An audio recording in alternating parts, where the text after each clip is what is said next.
What this means for us in terms of optimizing our health and coaching is antibiotic effects are class specific, meaning certain ones have a long-term impact.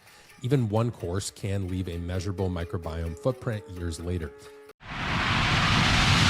What's up and welcome to Sam Miller Science, where you're joining me just over a decade into my personal journey of working to bridge the gap between metabolism, macros, muscle, and medicine, all while helping coaches scale the impact that they desire and deserve. If you are here, thank you so much for listening and for trusting me to help you elevate your coaching game or to lead you in your transformation to realize your true potential. In either case, each week I'll be sharing my methods, models, and message to serve as leverage for your specific goals. Without further ado, let's get on to today's show.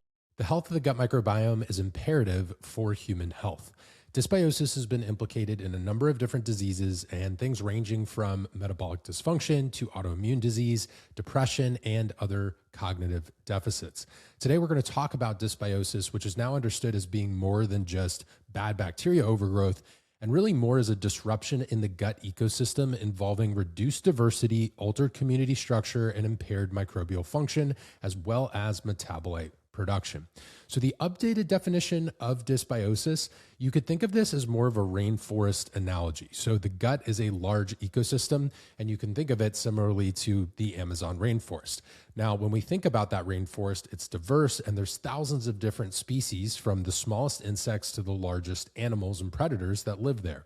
The thing with large ecosystems is that they depend on incredible balance. If one particular predator or animal happens to overproduce, or even a new predatory species is introduced, you can see effects that go long down the chain of animals and creatures that live there. If one of the predators overconsumes something smaller on the food chain, but that smaller species just happens to be very important for the overall ecology, for example, let's say there's a little rodent, and in the rainforest, these particular rodents, their teeth are one of the only ones that are strong enough to break open certain seed pods, and therefore they serve to help to replant the trees there. If those little rodents become extinct or overhunted, then the level of certain trees would decrease. And then those trees are responsible to either be habitats or they feed other animals. And then those animals feed other animals and so forth. So the point with the rainforest analogy here is that the gut microbiome is similar to this. When certain species go out of balance, it can have effects that impact across the body, but also in the gut as a whole. Now, when we think of the updated scientific definition of dysbiosis, it's a negative alteration of your gut's microbial balance. But modern research has refined what that actually means. So from a composition perspective, reduction in overall microbial diversity, the number of species significantly decreases. We also see loss of beneficial bacterial species and the rise in opportunistic or pathogenic species. In terms of functional changes, we have altered metabolite production. So this would be things like reduced short-chain fatty acids and changes in secondary bile acids. We have impaired barrier protective functions. In addition to changes in barrier protective functions, we also have shifts in enzymatic capacity and pathway representation. Usually a dysbiotic microbiome has all of these: decreases in diversity, lower beneficial bacteria, higher pathogenic bacteria, and impaired metabolic function. Sometimes the bacteria aren't even necessarily pathogenic under normal circumstances. They could be commensal. When the balance is disturbed, they can become more problematic for human health. So coming back to this rainforest analogy, you could think of a rainforest within 10 to 20 species instead of thousands. Keystone species are gone, causing many other species to go extinct. Trees dying and not being replanted. And then you have these 10 to 20 species romping around a dying area. That's not a super healthy rainforest. Since the microbiome has been proposed to be a key modulator of human health, many researchers actually consider it to be an essential organ in the human body, even though it wasn't always thought to be that way from a medical perspective. Now, function matters just as much as diversity. A critical update from 2023 to 2026 research is that taxonomic diversity alone is an incomplete proxy for microbiome health. What modern research actually indicates is two microbiomes can look similar in composition, but differ meaningfully in metabolic capacity. Even members of the same taxa can vary in the pathways they carry and the metabolites they generate. Disease state samples differ not just in species count, but in pathway representation and metabolic richness, including changes in central carbon metabolism, amino acid processing, lipid signatures, and vitamin synthesis. For health coaches, the key message is this: diversity still matters, but what may matter even more is what the microbiome is doing, what fiber it ferments, what metabolites it produces, and whether those outputs support the gut barrier, immune signaling, and host metabolism. Besides just defining gut dysbiosis, let's talk about some of the health effects of a dysbiotic microbiome. So within the gut, you'll see increased intestinal permeability or leaky gut. And if you've listened to any of my past content on gut health, you probably have a good understanding of what that is. In a nutshell, it's when there's increased intestinal permeability, allowing in partially digested proteins and portions of bacterial cells, which then can cause systemic inflammation. When healthy, the microbiome is very protective of that intestinal lining. So if you think of some examples here, different species create short-chain fatty acids, which basically build up the mucus lining in the gut, protecting the intestinal cells that are underneath.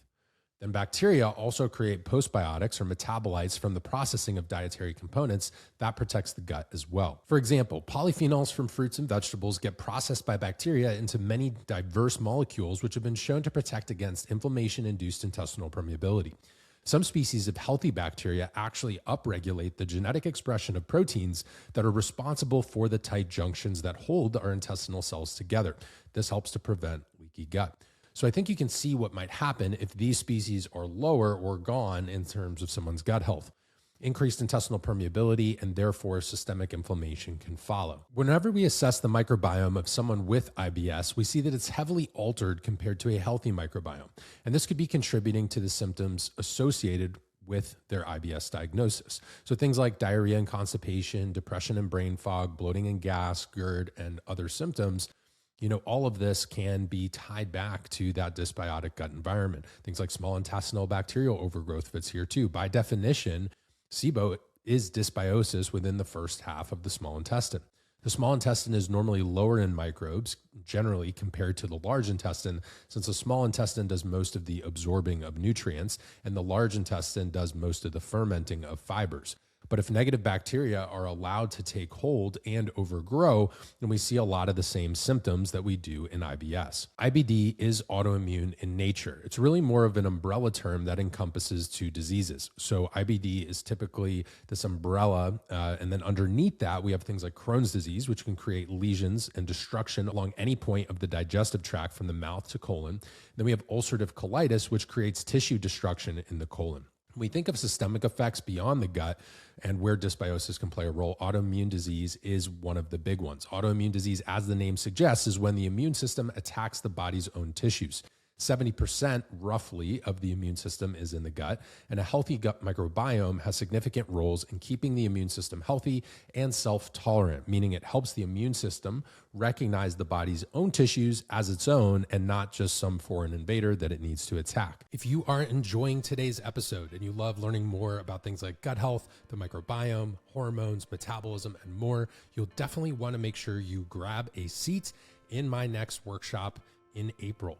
I always have the links in the show notes for my upcoming education and free virtual seminars. And you want to make sure if you're a podcast listener and you regularly find value here in these episodes, you'll definitely have to join us live for our April Zoom, diving into our latest topics that we host each and every month as part of our workshop series. If you haven't grabbed your seat yet, be sure to head to the show notes and register. When you insert your name and email, that'll hold your spot, and also make sure you get the invitation to join us live and any following replay access for our latest workshop.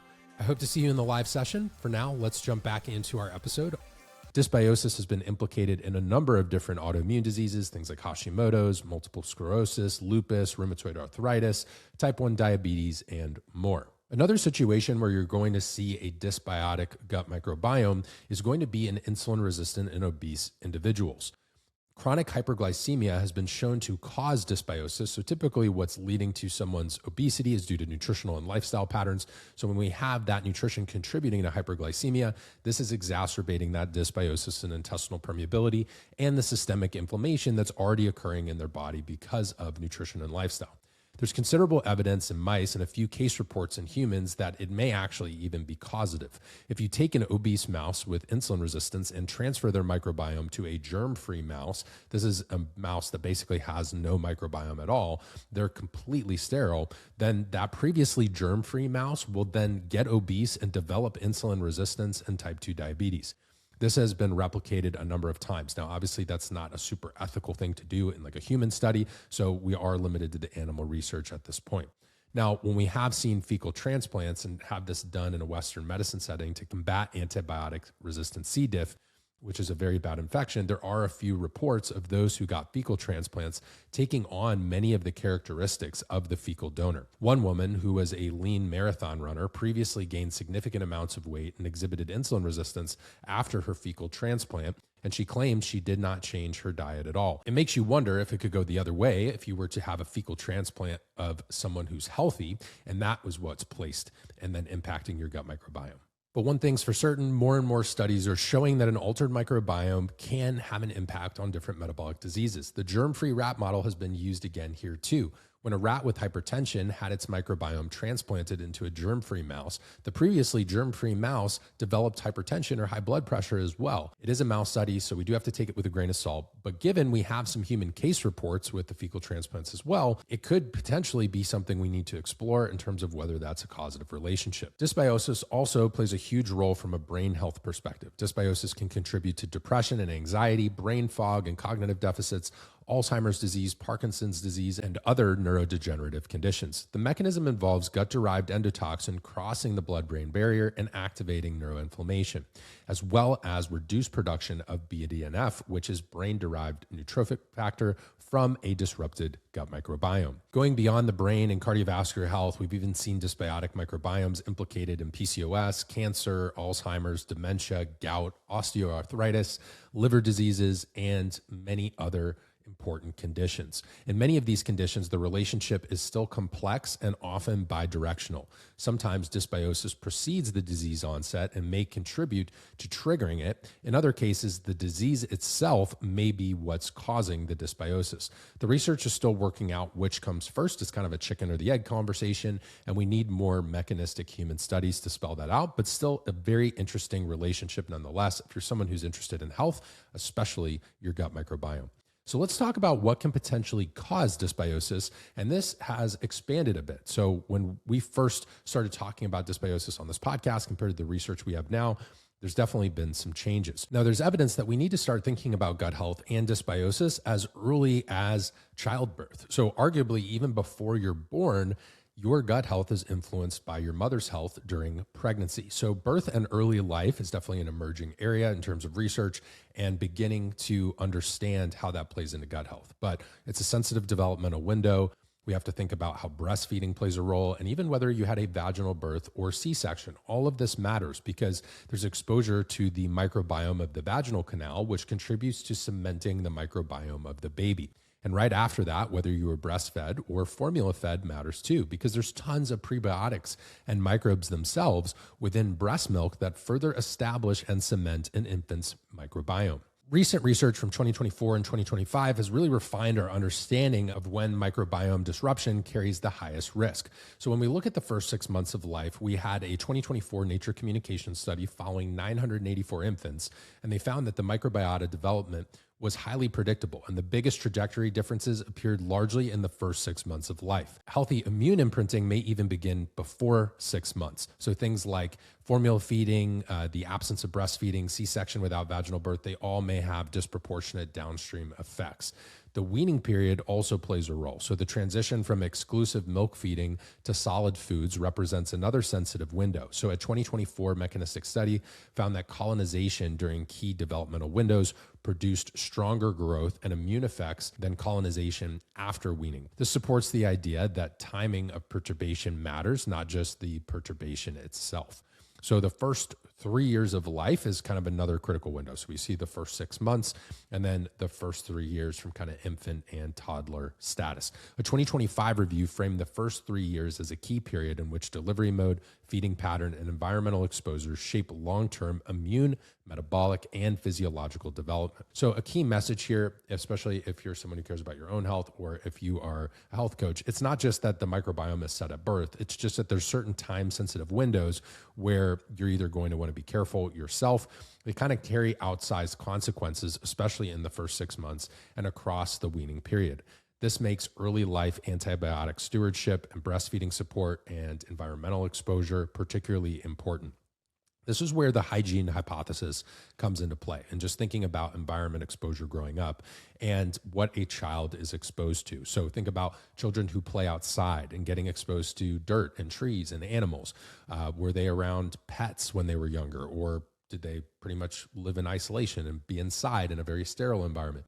These types of activities can influence the microbiome in a positive manner as well. In fact, the observations that children who grew up on farms had significantly lower rates of allergies and autoimmune diseases spurred what's known as the hygiene hypothesis and the research related to it. The level of sterility that we live with today and less exposure to the elements fosters a less diverse and a less healthy microbiome.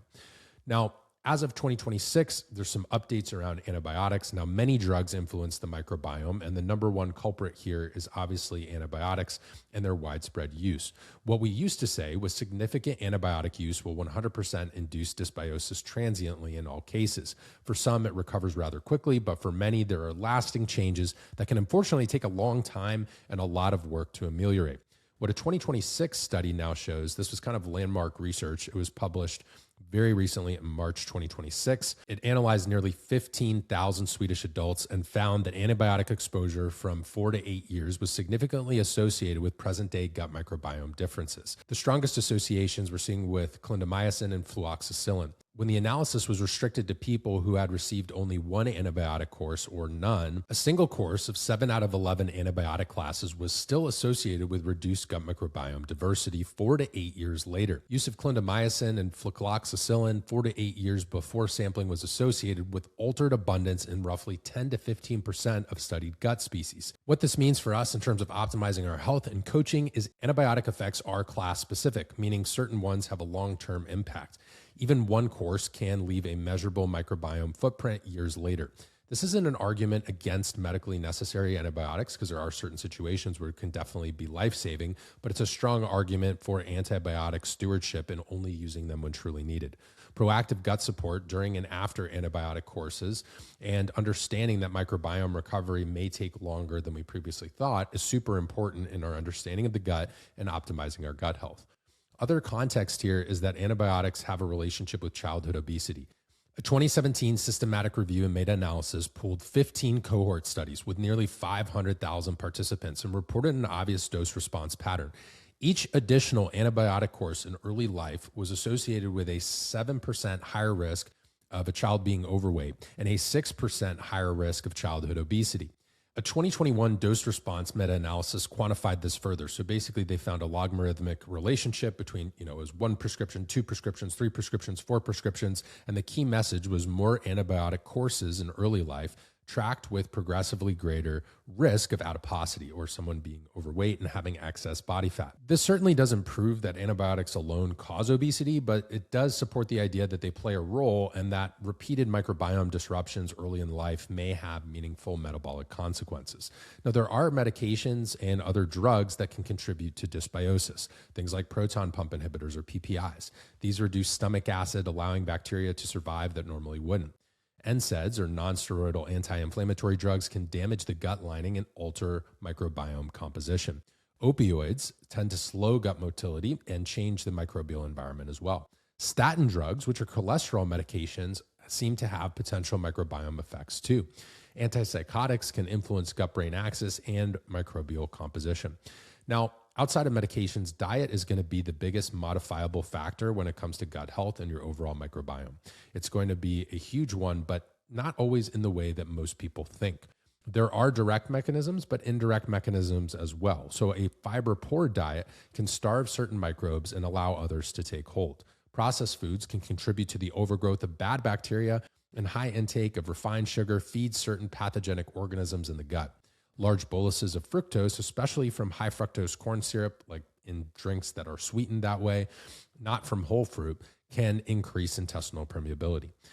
A Western-style diet, so things high in saturated fat, simple sugars, particularly in terms of what you think of in fast food and things of that nature, data suggests that if you change the health of the host, the microbiota changes and vice versa. What this means is chronic hyperglycemia, high blood sugar, causes dysbiosis. And metabolic dysfunction creates an inflammatory environment that shifts the microbiome composition. Even cigarette smoking has been shown to induce a dysbiotic microbiome through oxidative stress. The key point is that many causes of dysbiosis don't act only by killing good bacteria directly. They often act by changing the host environment first, whether that's through motility, bile flow, inflammation, oxidative stress, substrate availability, and more. And then the microbiome then shifts in response to that stimulus. Another potential reason for dysbiosis is HPA axis dysfunction and chronic stress. Recent literature describes plausible host-mediated mechanisms of how this chronic stress can impact gut motility, increase intestinal permeability, lead to immune activation and inflammation. With chronic stress, we also see changes in bile acid secretion, and we've specifically linked corticotropin-releasing hormone and mitochondrial injury in the colonocytes with dysbiosis. This moves the conversation from vague language like stress is bad to a more mechanistic gut-brain axis explanation. Under chronic stress, the immune system is significantly downregulated. So the damage being caused to the intestinal barrier is actually outpacing the immune system's ability to heal it. Combined with altered motility and permeability, this creates an environment where dysbiosis can flourish. Sleep deprivation and circadian disruption can also play a role in this conversation, and probably even more so than people originally thought. Like, people always think of obviously food and stress as kind of the biggest things, but recent reviews continue to associate poor sleep with dysbiosis and gut-brain axis disruption. The reason this matters is because sleep is this nightly repair process that occurs in the gut. And circadian rhythm genes are expressed in the gut epithelial cells. So when we have disrupted sleep, this alters immune function, which affects microbiome regulation, and then sleep deprivation increases systemic inflammation, which creates a hostile environment for beneficial bacteria in the gut. Now, beyond sleep, if we think of another key lever in terms of gut health, is going to be looking at regular exercise, because sedentariness has been consistently associated with reduced microbiome diversity and altered composition. Conversely, when you're regularly active and you work out, this supports a healthier microbiome through improved gut motility. It enhances your immune function. It reduces systemic inflammation, probably going to help lower that risk of hyperglycemia as well. And those metabolic improvements create a better host environment that makes it easier to maintain a healthy gut. There's an important caveat here though, which is excessive endurance training, or if you're like overtraining relative to your recoverability, this can actually compromise gut barrier function and microbiome health. So it's more about finding that right dose and that sweet spot. So moderate, consistent activity is beneficial, whereas chronic overtraining is going to be detrimental. Now, one of the other key ingredients or factors when we think about dysbiosis is environment. In the last 3 years, we've seen environmental factors play a bigger role than previously, and that's because research has spelled this out a little bit further. Modern exposures that can contribute to dysbiosis would be things like microplastics and nanoparticles. This is increasingly detected in human stool. So basically, if you study poop, you can see microplastics and nanoparticles in poop. Household chemicals and detergents can play a role because they will disrupt microbial communities. And then we have things like air, water, and food pollution. So heavy metals, pesticides, and industrial chemicals can play a role. Things like tobacco smoke and increased oxidative stress can lead to microbial shifts. And some studies now even show effects on microbiome composition from certain artificial sweeteners. I have an entire separate episode on artificial sweeteners, so if you're interested, you can dive into that as well. Alcohol is one of the bigger drivers of dysbiosis and something that's kind of part of diet and nutrition, but it's also part of an environmental conversation. So when we look at a recap of what causes dysbiosis, we have things like early life factors. So C-section versus vaginal delivery, feeding mode, so whether someone was breastfed or formula fed. Early antibiotic exposure is going to be a big one. Environmental exposure early in life to just animals and nature and getting outside. And then we have things like medications. So whether that's antibiotics, PPIs, NSAIDs, opioids, statins, antipsychotics, all of these play a role in the health of the microbiota. Now, with lifestyle factors, we've discussed things like poor diet, and most people who listen to this podcast are usually folks who are interested in nutrition and wanting to optimize their health.